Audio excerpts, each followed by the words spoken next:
بسم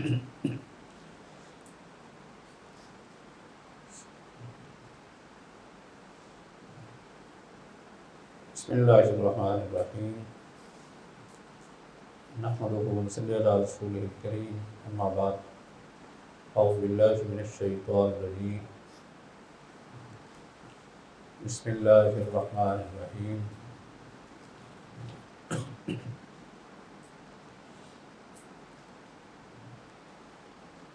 لا یکلف اللہ نفسا الا وسعہا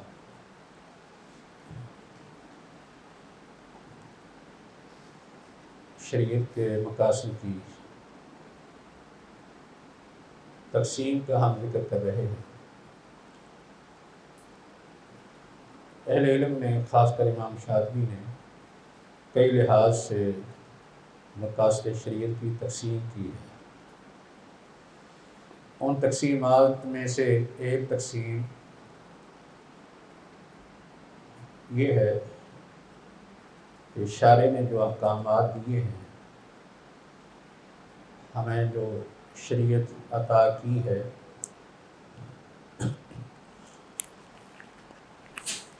یہ احکام دیتے وقت شارع کا مقصد یہ بھی ہے کہ ایسا کام کرنے کے لیے کہا جائے، لوگوں کو جن کو شریعت دی جا رہی ہے ان کو ایسے کام کا، ایسے امور کا پابند کیا جائے جو ان کی استطاعت میں ہو، وہ کر سکتے ہوں، ان کی استطاعت سے زیادہ نہ ہوں۔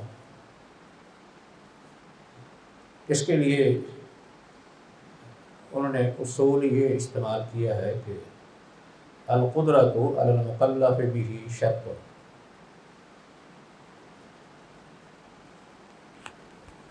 یعنی جس کام کا کسی آدمی کو پابند کیا جا رہا ہے، اس کو ذمہ دار بنایا جا رہا ہے، اس میں شرط یہ ہے کہ وہ اس کی استطاعت میں ہو، اس کی قدرت میں ہو، کیونکہ اللہ شارع حکیم ہے، وہ ایسا کام کرنے کے لیے ہی ہمیں کہتا ہے جو ہم عملی طور پر کر سکتے ہیں یا پھر ہمارے اختیار میں ہو کہ ہم اس سے روک سکتے ہیں، کیونکہ شرعی احکام عام طور پر دو چیزوں کا نام ہے، عقائد ہوں یا اعمال، یا تو ہمیں کرنے کا پابند کیا گیا ہے یا رکنے کا پابند کیا گیا ہے۔ اگر ہم کسی کام کو کرنے کی استطاعت نہیں رکھتے یا کسی کام سے رکنے کی استطاعت نہیں، اور شارع ہمیں اس کا پابند کر دے، یہ تکلیف ما لا یطاق ہے، اور شارع حکیم کی طرف سے ایسے احکامات ناممکن ہیں، کیونکہ جب جس کو پابند کیا جا سکتا ہے وہ ان پر عمل نہیں کر سکتا تو پھر احکام کا کوئی فائدہ نہیں ہے۔ اللہ رب العزت نے اس آیت مبارکہ میں جو سورہ بقرہ کی یہ آیت کا ایک حصہ ہے، لا یکلف اللہ نفسا الا وسعہا، کہ اللہ رب العزت کسی بھی نفس کو اس کی استطاعت کے مطابق ہی پابند کرتے ہیں۔ قرآن مجید میں ایک دوسرے مقام پر یہ آیت بھی ہے، وَيَضَعُ عَنْهُمْ إِصْرَهُمْ وَالْأَغْلَالَ الَّتِي كَانَتْ عَلَيْهِمْ، اور حدیث پاک میں نبی اکرم صلی اللہ علیہ وسلم کا یہ فرمان بھی ہے، إِنَّ الدِّينَ يُسْرٌ، دین آسان ہے، اور ہمیں بہت سے شرعی احکام جن میں اللہ رب العزت نے رخصتیں دی ہیں، اگر کسی وقت ان پر عمل کرنے سے کوئی شخص مشقت تکلیف میں پڑتا ہے تو اسے اس میں رخصت مل جاتی ہے، جیسا کہ ہم شرعی احکام کے اندر بعض رخصتیں دیکھتے ہیں، سفر کی حالت میں نماز قصر کرنے کی یا نماز کو جمع کرنے کی رخصت ہے، یا پھر روزہ چھوڑنے کی رخصت، ایسے بیمار آدمی کے لیے بھی رخصتیں ہیں۔ اس کے علاوہ اگر کوئی آدمی کسی وقت مجبور ہو جائے، مجبوری کے وقت کسی حرام کام کا ارتکاب کرنا، حتیٰ کہ کلمہ کفر کہنا بھی اس کے لیے جائز ہو جاتا ہے۔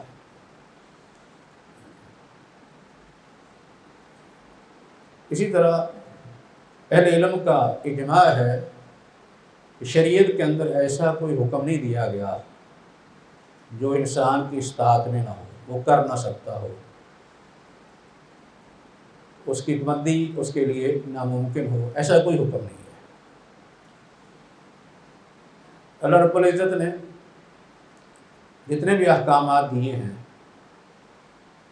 وہ انسان کی استطاعت میں ہیں۔ کسی وقت ایسا ہوتا ہے کہ ظاہری طور پر معلوم ہی ہوتا ہے، یعنی دیکھنے والے کو، کہ شاید یہ ایسا حکم دیا گیا ہے جس پر عمل کرنا ممکن نہیں،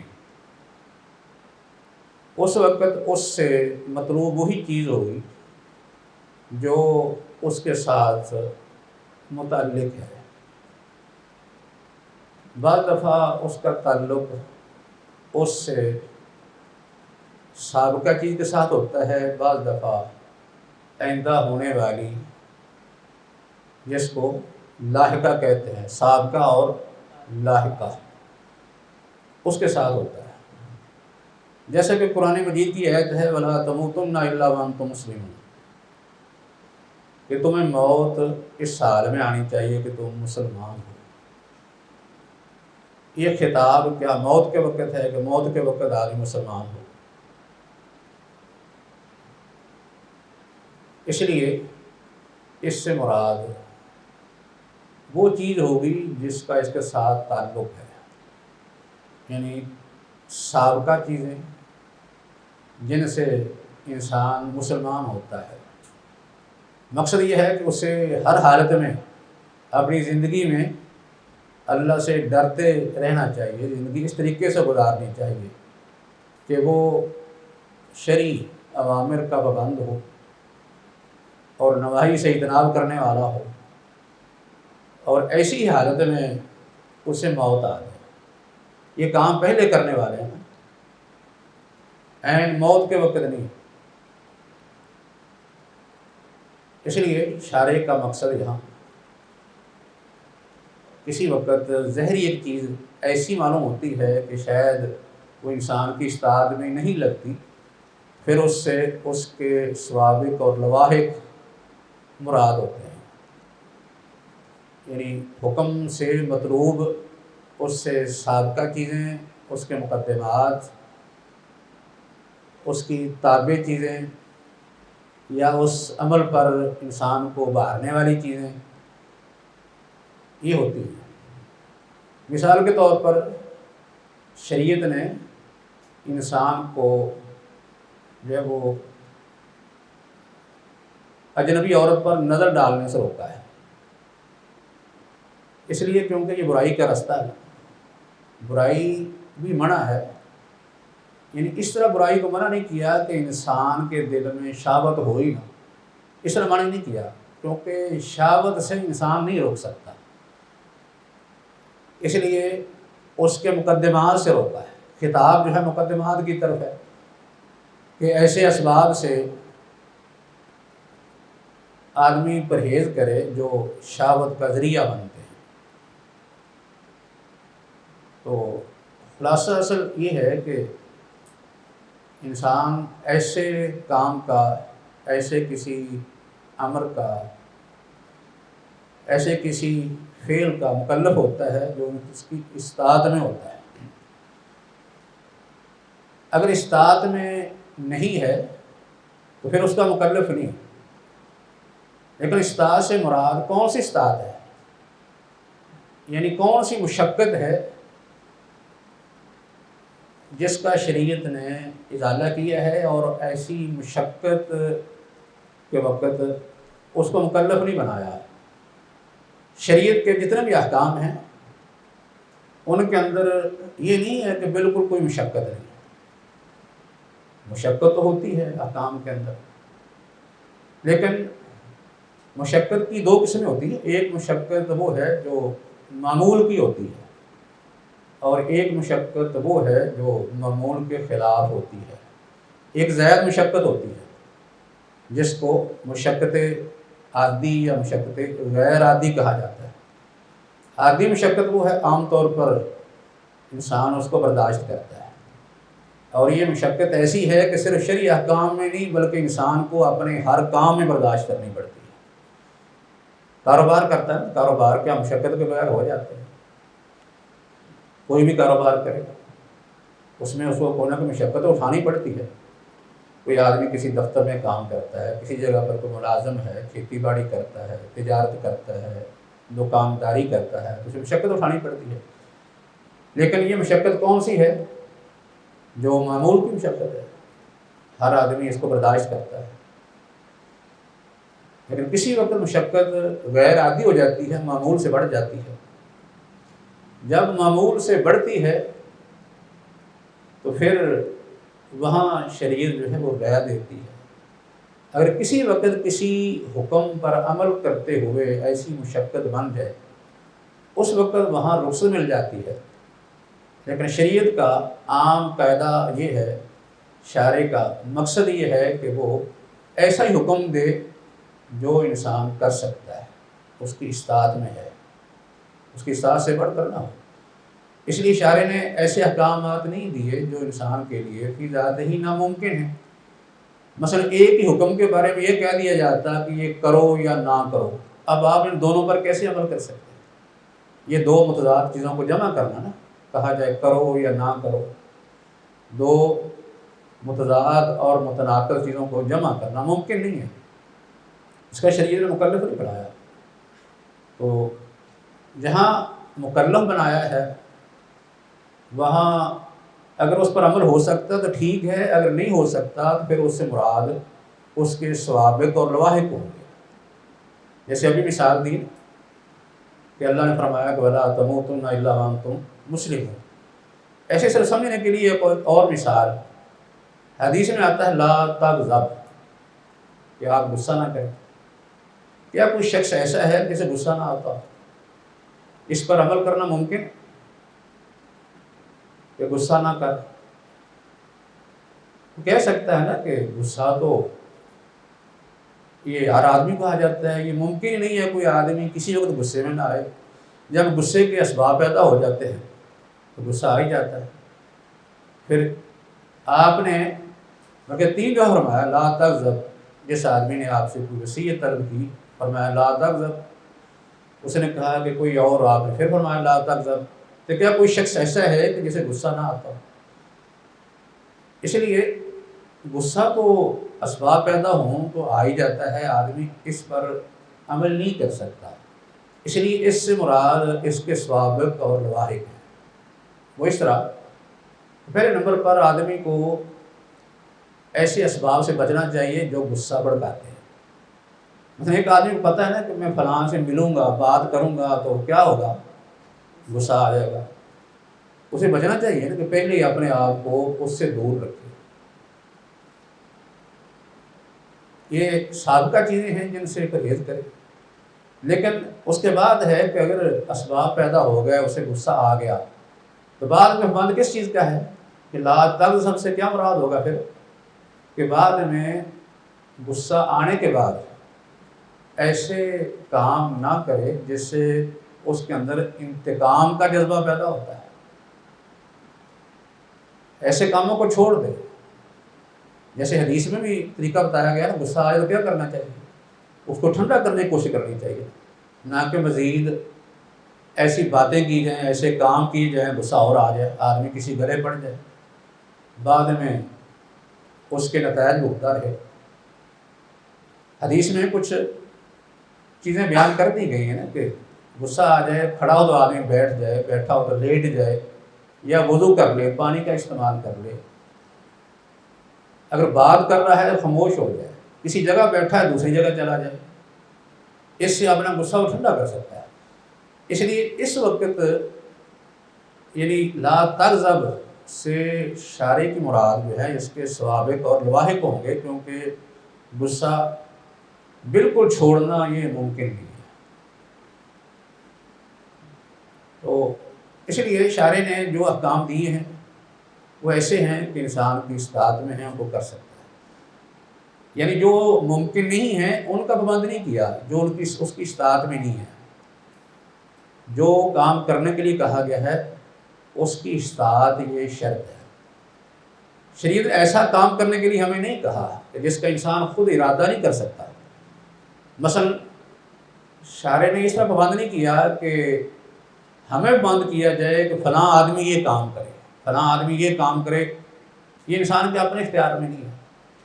وہ تو یہ کر سکتا ہے نا، خود اپنے آپ کو بند کر سکتا ہے یا دوسرے کو سمجھا سکتا ہے، امر بالمعروف نہی عن المنکر کا فریضہ تو انجام دے سکتا ہے، لیکن دوسرے کو بند کرنا کہ وہ فلاں متعین کام کرے یہ اس کے اپنے اختیار میں نہیں ہے۔ اس لیے شارع نے کسی کو اس کا پابند نہیں کیا کہ فلاں آدمی سے کام کروانا یہ آپ کی ذمہ داری ہے، آپ اس کو تبلیغ کر سکتے ہیں۔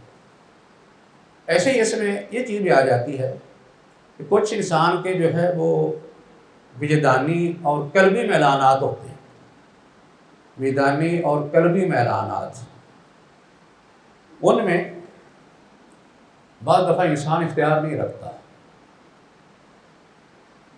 وہ کس طرح کہ انسان کے دل میں کسی کی محبت ہونا، کسی سے نفرت ہونا،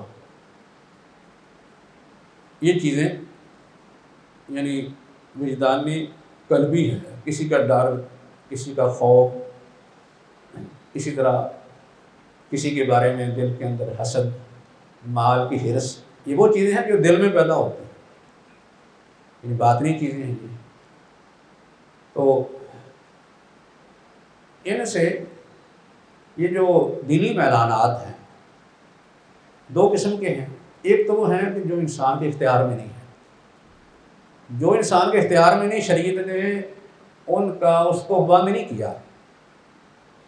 جیسا مثلا کسی کی ایک سے زیادہ بیویاں ہیں تو کسی ایک سے زیادہ محبت ہو جائے، یہ دلی میلان ہے، تو اس میں شریعت پکڑ نہیں کرتی۔ جیسے نبی صلی اللہ علیہ وسلم نے خود فرمایا تھا نا کہ اے اللہ یہ میری تقسیم ہے، میں نے کر دی ہے جس کا میں مالک ہوں، اللہ میرا اس پر مواخذہ نہ کرنا جس کا تو مالک ہے لیکن میں مالک نہیں ہوں۔ یہ دلی میلان ہے، کسی کی طرف زیادہ کم ہو سکتا ہے، جیسے کسی باپ کا میلان اپنی اولاد میں سے کسی کی طرف زیادہ کسی کی طرف کم ہوتا ہے، تو شریعت اس کو بند نہیں کرتی کہ سب کے ساتھ اس کا میلان برابر ہونا چاہیے۔ محبت میں کمی بیشی ہو سکتی ہے، لیکن جس میں وہ اختیار رکھتا ہے اس میں اسے کوتاہی نہیں کرنی چاہیے، وہ پابند ہے۔ مثلا اپنی بیویوں کے درمیان عدل و انصاف کرے، اولاد کے درمیان عدل و انصاف کرے، ان میں سے جو کسی کا حق بنتا ہے وہ ادا کرے، کسی کو زیادہ کسی کو کم نہ دے، یہ تو اس کا اختیار ہے، اس کا بند ہو سکتا ہے۔ تو ایسے ہی یہ دلی میلان جو ہوتے ہیں، مثلا ان میں اللہ اس کے رسول کی محبت بھی ہے، اللہ اس کے رسول کی محبت، کیا یہ بھی میلان اسی طرح کا ہے کہ انسان اس میں پابند نہیں ہے؟ جیسے بیویوں میں سے کسی ایک سے محبت زیادہ، اولاد میں سے کسی سے زیادہ، لوگوں میں سے بھی ایسا ہو جاتا ہے کہ ہر مسلمان کے ساتھ حسن سلوک تو چاہیے، لیکن کیا سب کے ساتھ محبت بھی برابر ہونی چاہیے؟ جیسا بلکہ اس میں تو کم زیادہ دینے میں بھی اختیار ہے، ضروری نہیں کہ سب کو برابر دیا جائے، کیونکہ سب کے حقوق برابر نہیں ہیں۔ اللہ اس کے رسول کے ساتھ محبت، اس کا تعلق بھی دل سے نا، یہ بھی کیفیت دل میں ہوتی ہے، دل کا میلان ہے، یہ وجدانی چیز ہے۔ تو اس میں آدمی پابند ہے یا کہ نہیں اللہ اس کے رسول کے ساتھ محبت رکھے، کیونکہ محبت ایمان کا حصہ ہے، اللہ اس کے رسول کے ساتھ محبت یہ ایمان کا حصہ ہے، تو اس کا انسان پابند ہے۔ تو کیا کوئی کہہ سکتا ہے کہ میرے دل میں اللہ اس کے رسول کی محبت نہیں آتی؟ یہ کہے کہ وہ اپنے دل میں اللہ کے رسول کی محبت پیدا نہ کرے، یہ اس کا عذر نہیں سنا جائے گا۔ بلکہ وہ اس میں پابند ہے، اللہ اس کے رسول سے محبت کرنے میں وہ پابند ہے، اور اس کے لیے اسے باقاعدہ اسباب اختیار کرنے پڑیں گے، ایسے اسباب اختیار کرنے پڑیں گے جن اسباب کی وجہ سے اس کے دل میں اللہ اس کے رسول کی محبت پیدا ہو۔ مثلا اللہ کی محبت کے لیے اسے کیا کرنا پڑے گا؟ اللہ کی محبت کے لیے اسے اللہ کی نعمتوں کو دیکھنا پڑے گا۔ یہ حدیث بھی آتی ہے، احب اللہ لما اسدى علیکم من نعمہ، اللہ سے محبت کرو اس لیے کہ اللہ نے تم پر اپنی نعمتوں کی نوازش کی ہے، بارش کی ہے، تو اس لیے اس سے محبت کرو کہ آدمی اللہ کی عظمت کو پہچانے، اللہ کی معرفت حاصل کرے، اللہ کی جو مخلوق تخلیق کے اندر اس کی نشانیاں ہیں ان پر غور و فکر کرے۔ جس قدر آدمی غور و فکر کرے گا، اللہ کی نعمتوں کو اپنے دل میں جگہ دے گا، اسی قدر ہی اللہ کی محبت اس کے دل میں زیادہ ہوتی جائے گی۔ جیسے کسی شخص کی محبت جب پیدا ہوتی ہے اس سے کچھ اسباب ہوتے ہیں، کسی سے آپ محبت کرتے ہیں تو کوئی نہ کوئی سبب ہوتا ہے، اس لیے ایسے اسباب پیدا کرنا، نبی اکرم صلی اللہ علیہ وسلم کی محبت کے لیے اسباب پیدا کرنا کہ آپ کی فضیلت، اہمیت، آپ کے اخلاق و کردار کو پڑھا جائے، آپ کے فضائل معلوم کیے جائیں تو دل میں محبت بیٹھتی ہے۔ یہ محبت پیدا کرنا اور اس کے اسباب کو اختیار کرنا یہ ہر مسلمان کے لیے ضروری ہوگا، لازم ہے۔ جیسے اس حدیث میں اللہ کی محبت کے لیے کہا گیا اس کی نعمتوں کو یاد کرو، ایسے محبت کے لیے یعنی کسی سے محبت کے لیے بھی اس کی نعمتوں کو یاد کیا جاتا ہے، اس کے احسانات کی طرف دیکھا جاتا ہے۔ جیسے یہ حدیث آتی ہے نا کہ تہا دو تہا گو، ایک دوسرے کو ہدیے دو، نتیجہ کیا ہوگا؟ ایک دوسرے کے ساتھ محبت کرو گے۔ اس کا مطلب یہ ہے کہ ہدیے دینے سے محبت پیدا ہوتی ہے، یہ سبب ہے، محبت پیدا کرنے کا یہ سبب ہے۔ تو اگر کسی سے محبت پیدا کرنی ہو تو آدمی اسباب اختیار کرتا ہے، تو اللہ اس کے رسول سے محبت پیدا کرنے کے لیے بھی اسے اسباب اختیار کرنے چاہیے، یہ پابند ہے، کیونکہ جب تک اللہ اس کے رسول سے محبت پیدا نہیں ہوتی اس وقت تک اس کا ایمان مکمل نہیں ہوگا۔ تو یہ دلی جو میلانات ہیں جن کا تعلق اللہ اس کے رسول سے ہے، ان میں انسان معذور نہیں ہوتا۔ اس کے علاوہ جو کام ہمیں کرنے کے لیے کہا جاتا ہے، شریعت ہمیں پابند کرتی ہے، اس میں جو ہے وہ کیا یہ مطلوب ہے کہ بالکل ہی مشقت نہ ہو، یا کہ یہ مطلوب ہے کہ ایسی مشقت نہ ہو جو روٹین اور معمول سے بڑھ جائے۔ جیسے ابھی ذکر کیا تھا نا کہ ہر کام کے اندر کوئی نہ کوئی مشقت تو ہے، جہاں ایسی مشقت ہے جو انسان کے بس میں نہیں، شریعت اس کا مکلف نہیں بناتی، جیسے اس کی مثالیں دی ہیں۔ کچھ ایسے کام جن میں انسان پابند نہیں ہو سکتا، مثلا ایک آدمی، بلکہ ہر آدمی کی یہ خواہش ہوتی ہے نا کچھ کھائے پیے، کیا شریعت نے اس میں بندی لگا دی ہے کھانا پینا بند کر دے؟ اس پر عمل نہیں کر سکتا، ممکن نہیں، اس کے لیے ختم نہیں کیا، لیکن جس پر عمل کر سکتا ہے اس کو بند کر دیا۔ وہ کیا کہ حرام نہ کھائے، اگر حلال بھی کھائے تو اس میں اعتدال رکھے، اس کا بند تو انسان ہو سکتا ہے، لیکن بالکل اس کو روک دینا، منع کر دینا کہ کھانا پینے سے روک جائے، وہ نہیں روک سکتا۔ یہ بھی تکلیف مالا، یہ بالکل ناممکن میں ہو جائے گا، ممکن نہیں اس کے لیے اس سے روکنا۔ تو لیکن شریعت نے جو احکام ہمیں دیے ہیں، جن پر ہم نے عمل کرنا ہے، جن کا ہمیں بند کیا ہے، اس میں تکلیف عام طور پر اتنی ہوتی ہے جس میں آدمی اس کو برداشت کر سکتا ہے۔ جیسے ہر کام میں ہے ویسے شرعی اعمال، اگرچہ ہر عمل میں برابر نہیں ہوتی، ہر عمل میں برابر نہیں۔ مثال کے طور پر نماز پڑھتے ہیں، وضو کرتے ہیں، اس کی مشقت کچھ اور ہے، نماز کی مشقت اس سے مختلف ہے، روزے کی مشقت اس سے بڑھ جائے گی، حج کرتے ہیں تو اس کی مشقت کچھ اور ہوگی۔ یہ مشقتیں مختلف ہیں اعمال کے لحاظ سے، لیکن پھر بھی ان کو مشقت عادی کہا جائے گا، معمول کی مشقتیں ہیں، ہر کام کے لحاظ سے جو مشقت ہو سکتی ہے اسی کا اللہ نے پابند کیا ہے، اور یہ عادت کی مشقتیں ہیں، ایسی نہیں ہے کہ ان کو انسان برداشت نہ کر سکے۔ مشقت جو عادی ہوتی ہے اس سے تو شریعت نے اس کا پابند کیا ہے، کیونکہ اس کے بغیر کوئی کام نہیں ہو سکتا۔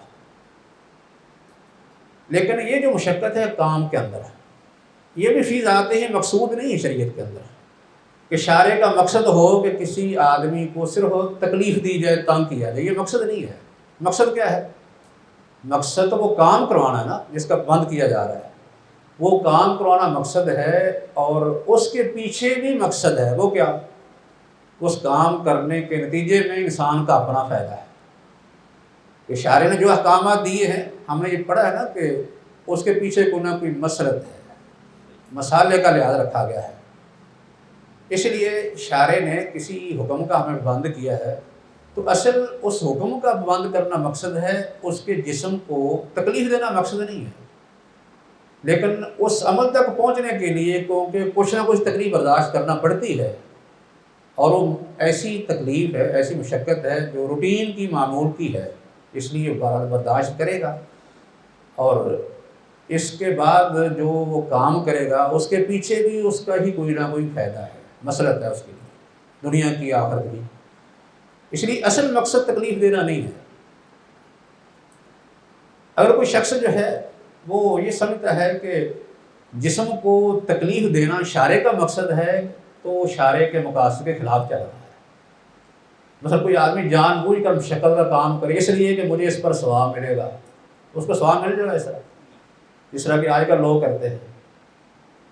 نبی علیہ وسلم کے وقت میں بھی کسی نے یہ نظر مانگی تھی نا کہ میں نے پیدل چل کر بیت اللہ کا حج کرنا، تو اب بیت اللہ کا حج پیدل چل کے اپنے آپ کو اذیت دے کے کرنا، یہ تو شارع کا مقصد نہیں ہے کہ جسم کو اذیت دی جائے، مقصد تو حج کرنا ہے، نہ کہ جسم کو تکلیف دینا۔ اس لیے اگر کوئی شخص یہ سوچتا ہے کہ میں نے جسم کو تکلیف دے کے ثواب حاصل کرنا ہے تو اسے اس پر کوئی ثواب نہیں ہوگا۔ انما الاعمال بالنیات کے مطابق اس کی نیت کو تکلیف دینا ہے، شارع کے حکم پر عمل کرنا نہیں ہے۔ جیسے کوئی شخص پاؤں میں بیڑیاں پہن کے جو ہے وہ کسی دربار پہ جاتا ہے، آج کل بھی لوگ جا رہے ہیں پاؤں میں سنگل پہن کے جاتے ہیں، تو یہ جسم کو تکلیف دے کے کیا کوئی اللہ کی فرمان برداری کا مظاہرہ یہ کر رہے ہیں یا کر لیں گے، اس سے اللہ کی رضا حاصل ہوگی، شارع کا مقصود پورا ہو جائے گا، اسے اپنے آپ کو جان بوجھ کر تکلیف دینا۔ تو شریعت نے ایسی تکلیف سے منع کیا، ایسی تکلیف سے منع کر دیا ہے کہ کوئی آدمی صرف یہ نہ سمجھے کہ جسم کو تکلیف دینے سے اسے ثواب ملتا ہے۔ جیسے نبی صلی اللہ علیہ وسلم نے ایک دفعہ دیکھا مسجد میں رسی لٹکی ہوئی، پوچھا کہ یہ رسی کس کی ہے؟ کہا کہ یہ زینب ہے جو نماز پڑھتی ہے، تو وہ جب تھک جاتی ہے تو اس وقت اس رسی سے لٹک جاتی ہے۔ آپ نے فرمایا کہ تنبیہ کی ہے، ماں فرمایا کہ علیکم ما تطیقون، کام وہ کرو جس کی تم طاقت رکھتے ہو، فإن اللہ لن یمل حتی تملوا، اللہ نہیں اکتاتا حتیٰ کہ تم اکتا جاؤ۔ آپ نے جو ہے وہ اس پر تنبیہ کی ہے، مطلب یہ ہے کہ اس کا نتیجہ کیا نکلے گا کہ تم تھک جاؤ گے، کام کو چھوڑ دو گے، اور اس میں انقطاع آ جائے گا، پابندی نہیں کر سکو گے، بلکہ اس کا جو ہے وہ نقصان جسمانی بھی ہوگا۔ جسمانی نقصان، آدمی جان بوجھ کر اپنے آپ کو تکلیف میں ڈالے گا تو جانی نقصان ہوگا۔ کسی وقت زیادہ اپنے آپ کو تکلیف ڈال کے، یعنی جتنا وہ خرچ کر سکتا ہے اس سے زیادہ کرے گا، مالی نقصان کر بیٹھتا ہے۔ اس لیے جانی مالی نقصان اس کا ہوگا، کام وہ نہیں کر سکے گا، عبادت سے نفرت پیدا ہو جائے گی، بعد میں چھوڑ دے گا، انقطاع پیدا ہو جائے گا، بلکہ مزید یہ ہے کہ دوسروں کے حقوق بھی متاثر ہو جائیں گے۔ اس لیے اسے اپنی طرف سے اپنے اوپر ایسی مشقت نہیں ڈالنی چاہیے جو اشارے کا مقصد نہیں ہے. جو اشارے کا مقصد صرف تکلیف دینا یہ سب وہ نہیں ہے، اس سے اجر نہیں ملے گا. اگر کوئی آدمی یہی نیت کرتا ہے تو اس پر ثواب نہیں ہے. آپ نے حضرت عبداللہ بن عمر کو یہ فرمایا تھا نا، جب سنا کہ وہ ان کو عبادت کا، روزوں کا بڑا شوق ہے، آپ نے فرمایا ان لنفسک علیک حقا ولی اہلک علیک حقا، کہ نفس کا بھی حق ہے، اس طرح اہل و عیال کا بھی حق ہے، رب کا بھی حق ہے. تو ہر ایک کا جس طرح ایک مناسب طریقے سے حق ادا ہو سکے اس طرح کرنا چاہیے. ایسا نہ ہو کہ ایک کے حق کی ادائیگی میں دوسرے کے حقوق متاثر ہو جائے. اور اس کی دلیل وہ حضرت سلمان اور وہ درداء والی روایت بھی ہے. حضرت سلمان رضی اللہ تعالیٰ عنہ اور حضرت ابو درداء کے درمیان نبی صلی اللہ علیہ وسلم نے مواخات قائم کی تھی. تو حضرت سلمان ابو درداء کے گھر میں آئے، دیکھا کہ بیوی جو ہے بیچاری ویسے ہی بڑی پراگندہ حالت میں ہے. پوچھا کہ کیا بات ہے، ایسے کیوں رہتی ہو؟ کہا کہ آپ کا جو بھائی ابو درداء ہے اسے دنیا کے کسی کام میں رغبت ہی نہیں ہے، اس لیے میں ایسے رہتی ہوں. ابو درداء آئے، انہوں نے ان کے لیے کھانا تیار کیا. کہنے لگے کہ اے سلمان آپ کھانا کھائیں، میں تو روزے دار ہوں. انہوں نے کہا کہ اس وقت تک میں نہیں کھاؤں گا جب تک کہ آپ نہ کھائیں. انہوں نے ان کا روزہ تڑوا کے ساتھ کھانا کھلایا. رات ہوئی تو قیام شروع کر دیا. سلمان فرمانے لگے کہ سو جائیں. کچھ دیر سوئے تو پھر قیام کے لیے اٹھنے لگے. انہوں نے کہا کہ پھر سو جاؤ. جب رات کا آخری حصہ ہوا دونوں نے نماز پڑھی، قیام کیا. تو بعد میں حضرت سلمان نے ابو درداء کو بات سمجھائی کہ ان ربک علیک حقا ولنفسک علیک حقا ولاہلک علیک حقا. اس سے معلوم ہوتا ہے کوئی آدمی صرف اپنے نفس کو ہی تکلیف دیتا رہے اور اتنی مشقت میں چلا جائے کہ خود بھی متاثر ہو اور دوسروں کے حقوق بھی ساتھ متاثر ہو جائے، اس کا وہ بند نہیں ہے. اس لیے کوئی ایسی مشقت اسے خود اپنے اوپر ڈالنی چاہیے جو اشارے کا مقصود نہیں ہے. کیونکہ اشارے کا مقصد جسم کو تکلیف دینا نہیں ہے. لیکن اگر کوئی آدمی اس نیت سے کام کرے، وہ کہے کہ ایک میں بڑا کام کرتا ہوں تاکہ اس کام پر مجھے اجر زیادہ ملے گا، اس کام کے نتیجے میں اگر اسے مشقت زیادہ اٹھانی پڑتی ہے تو اس میں کوئی حرج نہیں. ایسا ہو سکتا ہے کہ ایک آدمی کہے کہ میں نے کوئی بڑا کام کرنا ہے، اس کام کے اندر مشقت ہے، تو اس مشقت اصل اس کا مقصد کیا ہے؟ اس کام پر عمل کر کے اجر حاصل کرنا مقصد ہے، اپنے آپ کو اذیت دینا مقصد نہیں ہے. لیکن اس کام کرنے پر اگر اسے کوئی مشقت زائد ہوتی ہے تو اس میں کوئی حرج نہیں، یہ کیونکہ اس کا اصل مقصد جسم کو تکلیف دینا نہیں تھا. بعض دفعہ ایسا ہوتا ہے کسی آدمی کا شوق ہوتا ہے کہ میں نے کام زیادہ سے زیادہ نیکی کرنے ہیں. جس قدر زیادہ کرے گا، بڑے بڑے کام نیکی کرے گا، اس وقت اسی طرح مشقت بھی زیادہ ہوگی، لیکن اس مشقت پر اسے اجر ملے گا، کیونکہ اصل اس کا مقصد جو ہے وہ اللہ سے اجر حاصل کرنا، اللہ کی رضا ہے. یہ تو خیر ایک اس کا پہلو تھا کہ شریعت میں نہ تو ایسے کام کا ہمیں مکلف بنایا گیا ہے کہ جو ہم کر نہیں سکتے، ہماری استطاعت میں نہیں ہے، اور نہ ہی شریعت یہ چاہتی ہے کہ ہم جان بوجھ کر اپنے آپ کو مشقت میں ڈال دیں. بلکہ مشقت اصل مقصد نہیں ہے، کام مقصد ہے، جس کے بعد شارع نے اور کئی مقاصد مسالے رکھے ہیں جن کا فائدہ مکلف کو ہی ہوتا ہے دنیا آخرت کے اعتبار سے. تو اس کے بعد دوسرا اس کا پہلو یہ ہے کہ مشقت کی ایک صورت یہ ہے کہ جو انسان کی استطاعت سے بڑھ جاتی ہے شریعت کے حکم پر عمل کرتے وقت. یعنی ایک تو بات پہلے ہو چکی نا کہ شریعت ایسا حکم نہیں دیتی جو ہم کر نہیں سکتے. دوسرا یہ ہے کہ شریعت ہمیں کہتی ہے کام کرو، اس کام میں کچھ نہ کچھ تو مشقت ہوگی، بالکل مشقت سے تو خالی نہیں ہوگا. اور روٹین کی مشقت کون سی ہوتی ہے؟ روٹین کی مشقت وہ ہوتی ہے کہ جس کے ساتھ نہ تو کسی عمل میں انقطاع پیدا ہو، نہ وہ عمل متاثر ہو، عبادت سے نفرت پیدا نہ ہو، اور دوسرا یہ ہے کہ اس سے کسی یعنی اس کا اپنا کوئی جانی مالی نقصان نہ ہو۔ اس کو کہتے ہیں، یہ مشقت کون سی ہے؟ یہ عادت روٹین کی مشقت ہے۔ لیکن اگر کسی وقت کسی حکم پر عمل کرتے وقت ایسی صورت بن جائے کہ انسان اس پر دوام نہیں کر سکتا، جیسے ہم نے یہ مثالیں دی ہیں نا کہ جو آدمی اس طرح نماز کہے کہ میں نے جی لمبی نماز ساری رات قیام کرنا ہے، کتنے دن تک کرے گا؟ آخر کار وہ تھک جائے گا، عبادت سے نفرت پیدا ہو جائے گی، جسم اس کا کمزور ہو جائے گا، صحت اس کی متاثر ہو جائے گی، بعد میں فرض بھی ادا نہیں کیے جائیں گے۔ جیسے عبداللہ بن عمر کہتے تھے جب بوڑھے ہو گئے، پہلے تو بڑے شوق سے روزے رکھتے تھے، آپ فرماتے تھے ذرا کم کر لو، کہتے نہیں میں اور رکھ سکتا ہوں۔ بعد میں جب بڑے ہو گئے، فرائض ادا کرنے مشکل ہو گیا، تو کہتے تھے کہ کاش میں نبی صلی اللہ علیہ وسلم کی بات کو مان لیتا اس وقت۔ اس لیے جب مشقت سے انسان کے جسم کو نقصان ہوگا اور اس طرح دوسروں کے حقوق بھی متاثر ہوں گے، تو اس وقت یہ مشقت عادت سے بڑھ جائے گی۔ ایسی مشقت شریعت کے اندر مطلوب نہیں ہے، لیکن اگر کسی وقت کسی شرعی حکم پر عمل کرتے وقت کوئی مشقت ایسی آ جاتی ہے جو روٹین سے نکلتی ہے، عادت سے نکل جاتی ہے، تو پھر شریعت وہاں کیا کرتی ہے؟ وہاں وہ رخصت دے دیتی ہے۔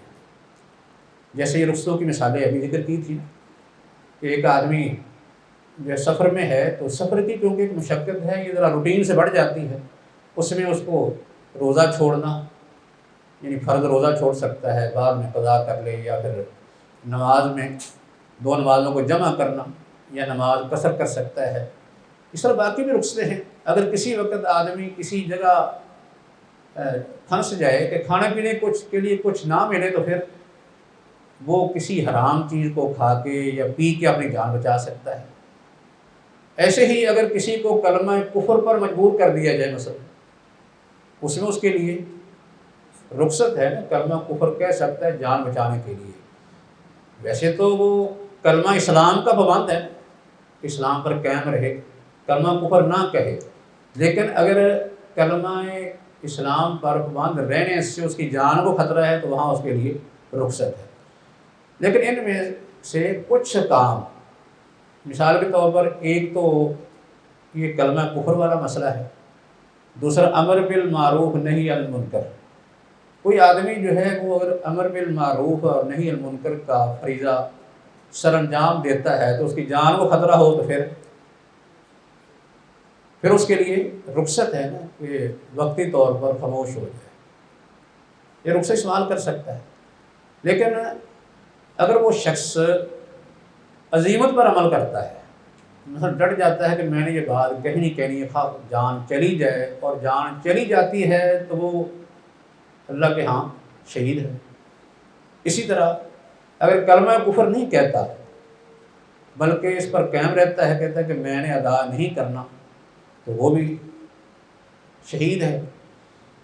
اس لیے عزیمت پر عمل کر سکتا ہے، یہ اس کے لیے افضل بہتر ہے، لیکن شارع نے اسے رخصت بھی دی ہے کہ وہ یعنی اس طرح کے کاموں میں رخصت کو استعمال کر کے جان بچا سکتا ہے، کیونکہ یہ تکلیف ایسی ہے جو حد سے بڑھ گئی ہے، روٹین سے تو یہ بڑھ گئی ہے، معمول کی نہیں رہی، جان کا خطرہ ہے۔ لیکن جہاں جو ہے وہ جان ویسے ہی ضائع ہو رہی ہو، وہاں اس کو عزیمت پر عمل نہیں کرنا چاہیے، بلکہ رخصت لینا اس کے لیے ضروری ہو جائے گا۔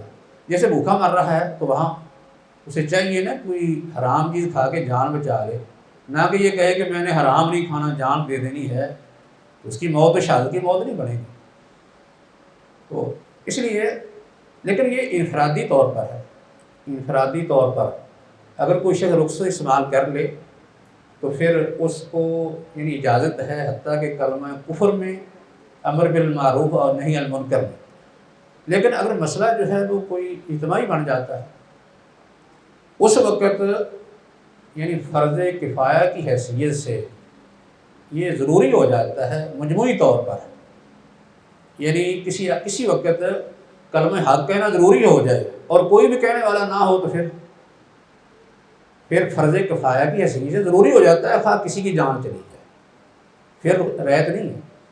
ایسے ہی جہاد کے اندر جب جہاد ضروری ہو جائے، اس کے بغیر چارہ نہ رہے، پھر کوئی شخص کہے کہ جان بچانے کے لیے چلو جہاد کو چھوڑ دیں گے، تو اس وقت ان کا یہ عذر اللہ کے ہاں قبول نہیں ہوگا، ان کو رخصت کا استعمال جائز نہیں ہوگا، بلکہ اس کے لیے ہر قسم کی تکلیف، مصیبت، مشکل، بھوک پیاس برداشت کرنا، حتیٰ کہ جان دینا بھی ضروری ہو جائے گا دین کے دفاع کے لیے، مسلمانوں کے، اسلام کے دفاع کے لیے.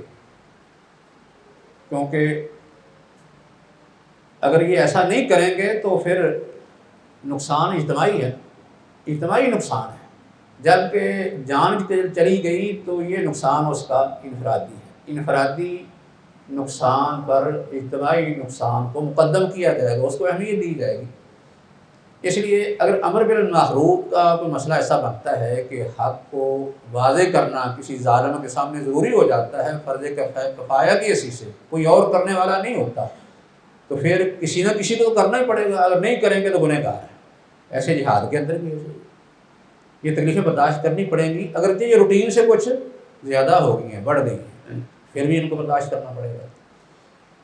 لیکن پہلی جو بات ہم نے کی تھی نا کہ اس کو کلمہ کفر کہنا یا امر بالمعروف اور نہی منکر سے رک جانا یہ جائز ہے، یہ انفرادی طور پر ہے. جب کوئی دوسرا آدمی یہ کام کرنے والا ہے تو پھر کوئی شخص نہ بھی کرے اپنی جان بچانے کے لیے، اس کو استعمال کر لے تو اس کے لیے جائز ہے. اگرچہ استقامت کا مظاہرہ کرے، عزیمت پر عمل کرے تو اس کے لیے یہ افضل اور بہتر ہوگا.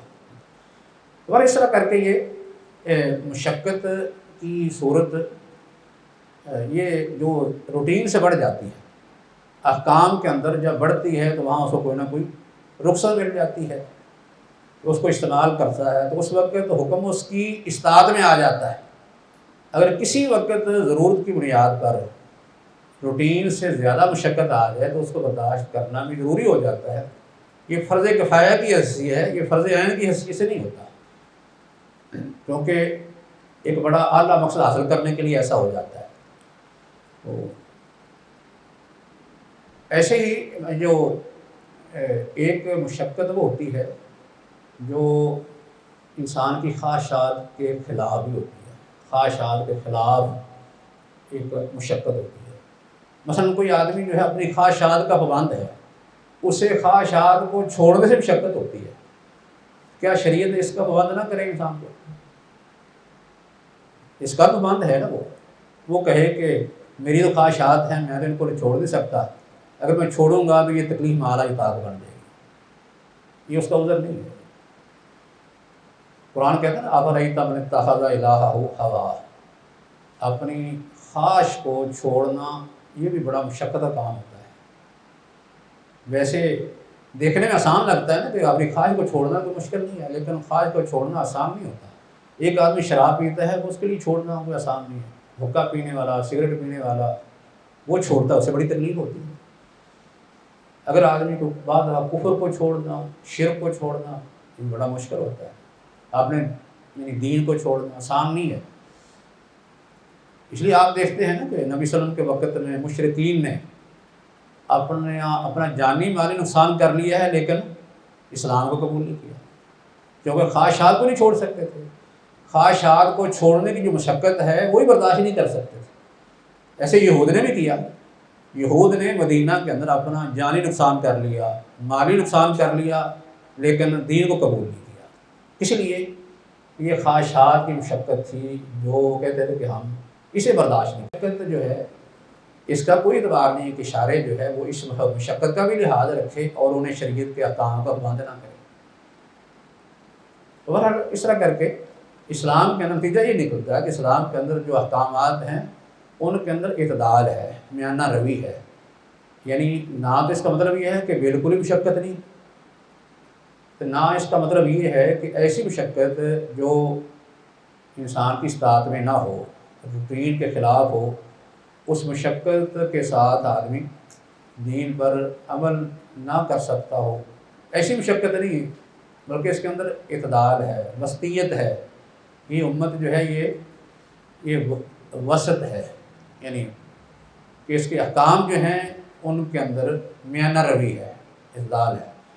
اسی وجہ سے شریعت ہمیں جو ہے وہ صرف ایک پہلو اختیار کرنے کا نہیں کہتی کہ آپ صرف دنیا اختیار کر لیں دین چھوڑ دیں، یا دین اختیار کر لیں دنیا چھوڑ دیں.